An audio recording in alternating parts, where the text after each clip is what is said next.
Magandang hapon po muli sa atin. Ito po ay ang pangalawa kong pagsasalita. Ito po ay series. Every 20 minutes po, magpapakilala po ako muli. Ako po si Pastor Edgar San Miguel. Nakasalukuyan pong pastor sa Si Jesus ang Daan Christian Ministry dito po sa 184 4K Tabon 2, Kawit, Cavite. So, ang una kong tinalakay po ay salvation dahil tatlo lang po talaga ang aking ituturo na napakahalaga. Una, salvation, kaligtasan, na kapag binawian tayo ng buhay, sa langit ang tungo natin. Napakahalaga po niyan. No? Pangalawa, ang gusto ni Lord, 120 ang buhay natin. Huwag na nating hangarin na abutin ng 120. Ako tulad ko, 101, masaya na ako. Mababasa po yan sa Genesis chapter 6, verse 3. At sabi ni God, hindi niya na palalampasin sa 120 ang tao dahil makasalanan na. Okay, so yun ang gusto ni Lord. Kaya wag po tayong maniniwala doon sa mga sabi-sabi na ang buhay natin ngayon ay 60, 70 na lang. Hindi po yan. Bagamat yan ang katotohanan na marami talagang namamatay. Meron pang 40, dalawang pamangkin ko namatay. 40 years old, 45 yata, ganun, 44. May 50, may 60. Bagamat yan ang katotohanan, bakit inaabot, namamatay sila ng maaga? Bunga ng kasalanan. Mababasa nga natin sa Romans chapter 6 verse 23, sapagkat ang kabayaran ng kasalanan ay kamatayan, subalit ang regalo ng Diyos ay buhay na walang hanggan. So, yun po. Kaya tayo namamatay ng maaga. Hindi natin sinusunod ang utos ni Lord. Ano ba ang utos niya? Simpleng-simple, mababasa po natin sa Mark chapter 12, verse 30 and 31.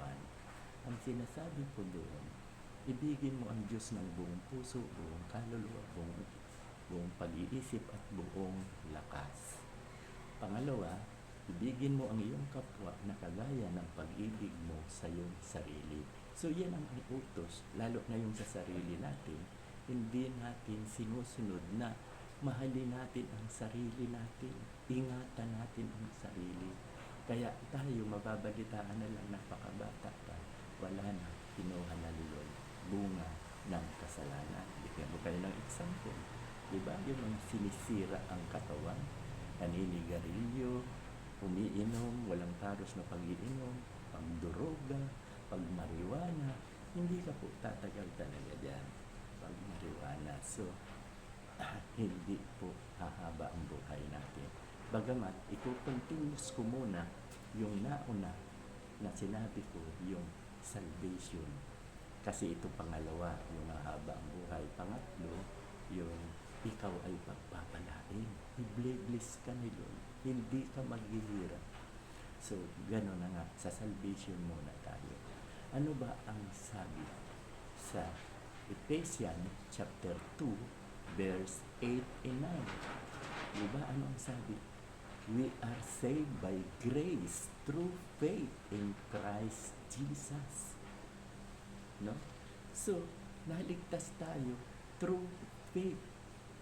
At saka, yun ay habag, biyaya. We are saved by grace through faith in Christ Jesus.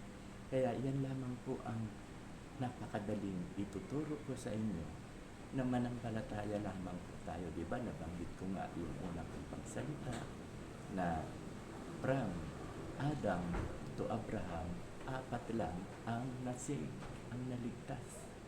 Si Abel, na anak ni Adan, sumunod si Enoch, sumunod si Noah, ika-10 henerasyon, at pang-4 si Abraham,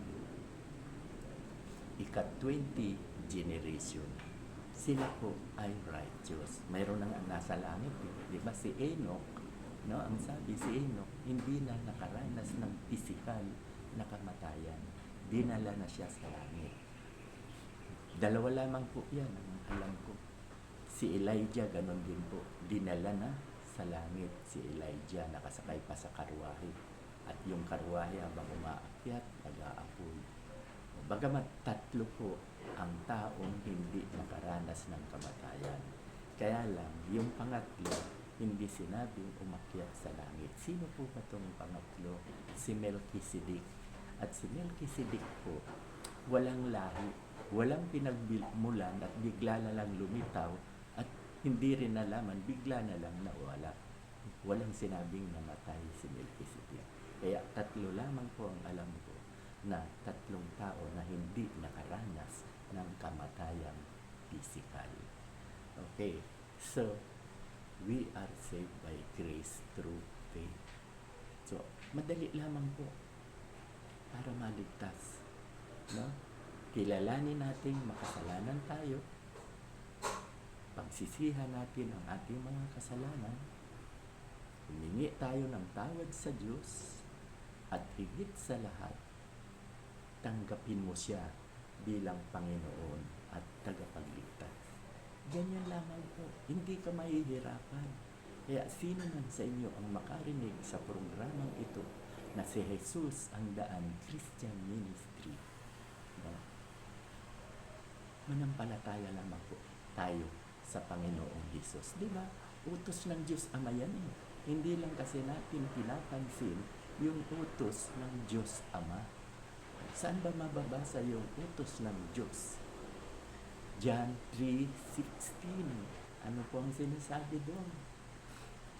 Gayon na lamang ang pag-ibig ng Diyos sa sanlibutan sapagkat ibinigay niya ang kanyang bugtong na anak upang ang sino man sumampalataya sa kanya ay huwag mapahamak bagkus magkaroon ng buhay na walang hanggan. Sa langit po yan, buhay na walang hanggan. So, utos na yan ng Ama. Karamihan po kasi ng tao, hindi pinapansin yan. Yan ang tip eh. Yan ang tip ng Ama. Manampalataya daw tayo kay Jesus na siya ang totoong Diyos na nagkatawang tao. Si Jesus po ay totoong Diyos na nagkatawang tao. Darating po tayo dyan. Babasahin ko sa inyo sa Biblia na nagpapatunay na si Jesus ay totoong Diyos. Kaya, ano ang sabi doon manampalataya? Ang problema, hindi tayo nananampalataya. Tingnan ninyo, ano nangyayari ngayon sa ating bansa? Dahil maraming hindi naniniwala sa Diyos, kaya tingnan mo, ang lindol, sunod-sunod. Ang bagyo, sunod-sunod. Ang mga bulkan, halos sumabog na, buntis na ang mga bulkan. Nag-aalboroto na. Anytime, sasabog po yan. So, yung bagyo na lang nakakapagtaka, tingnan nyo, ang daming namatay. Kasi, marami na pong hindi nananampalataya sa Diyos. Kaya nagalit po ang Diyos. Nagalit ang Diyos. So, nung magalit ang Diyos, nangyari na po yan sa panahon ni Noah. Papaliwanag ko sa inyo. Sa mababasa sa Genesis chapter 6 verse 6. Ang sabi ng Diyos Ama, Noah, nagsisi ako bakit nilalang ko pa itong mga tao. Iilan na lang ang matuwid. Ikaw na lang ang matuwid. Nag-iisa ka na lang. Lahat makasalanan na. Kaya gumawa ka ng daon. Isama mong pamilya mo at pair by pair ng mga hayop. Dahil pababahayin ko, lilipudin ko ang lahat ng tao sa pamamagitan ng bahay. Ganyan po pag nagalit ang Diyos.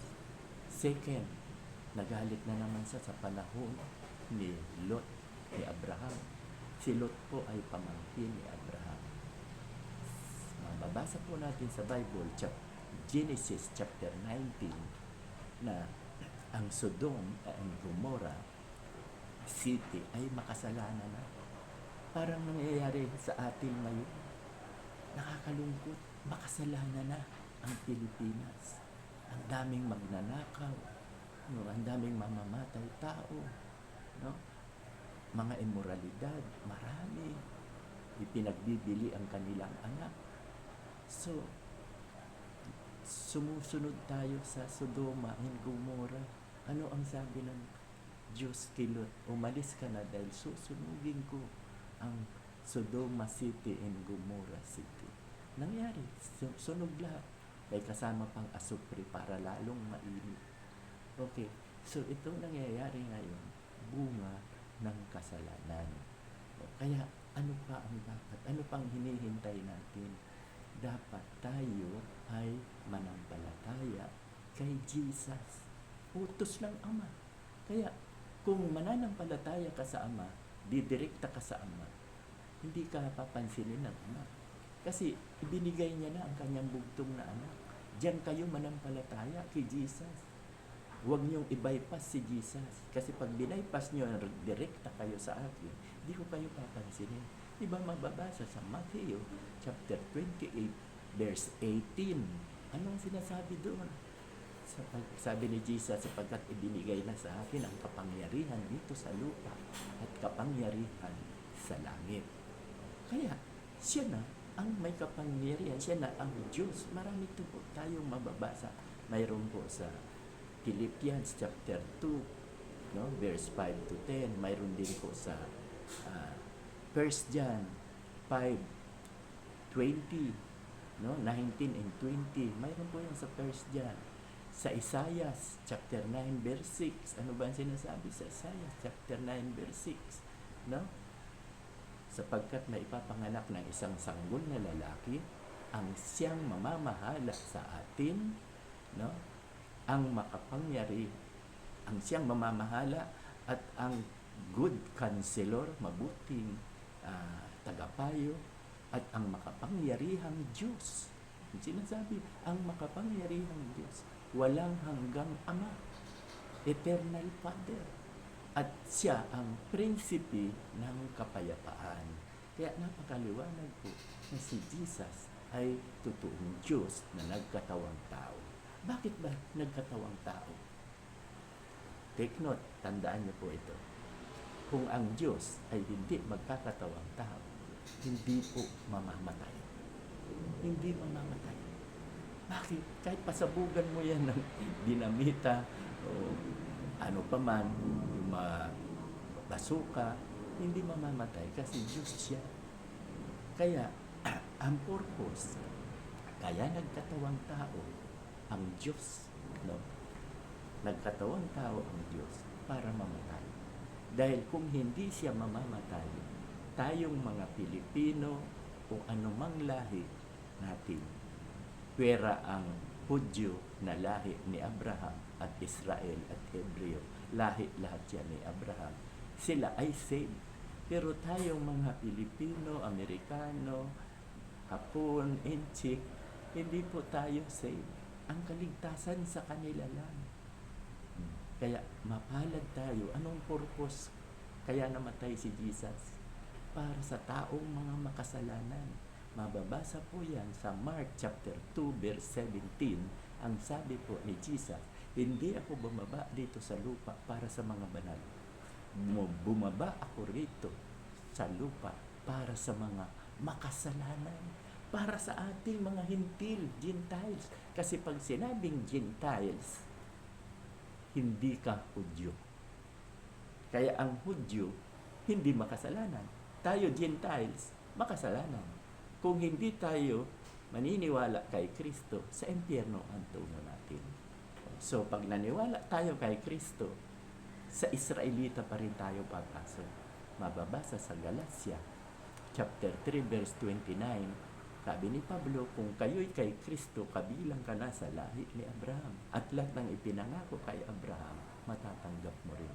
So, ako ngayon, dahil ako ay nanampalataya kay Kristo, at lahat ng nananampalataya kay Kristo, Israelita na. Kaya saved na tayo. At yung pangako kay Abraham, hanggang kaapu-apuhan pagpapalain, ganun din matatanggap din natin. Lahat ng lahi ko, asawa ko, anak ko, hanggang kaapu-apuhan, saved. Iyan ang pangako kay Abraham. Ano ang pagkakaiba natin ngayon ng mga dati Gentiles? Wala nang pagkakaiba, lahi na tayo ni Abraham.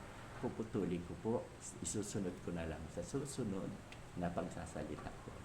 Marami pa po akong sasabihin sa inyo na napakahalaga. No? Kaya tayo'y manalangin, Lord. Maraming salamat po sa hapon ito na binigyan mo ako ng pagkakataon na makapagpaliwanag ng iyong mga salita. Tunay nga po, Lord, na ang kaligtasan ay nasa iyo lamang po. Manampalataya lamang kami sa iyo. Kaming lahat ay maliligtas.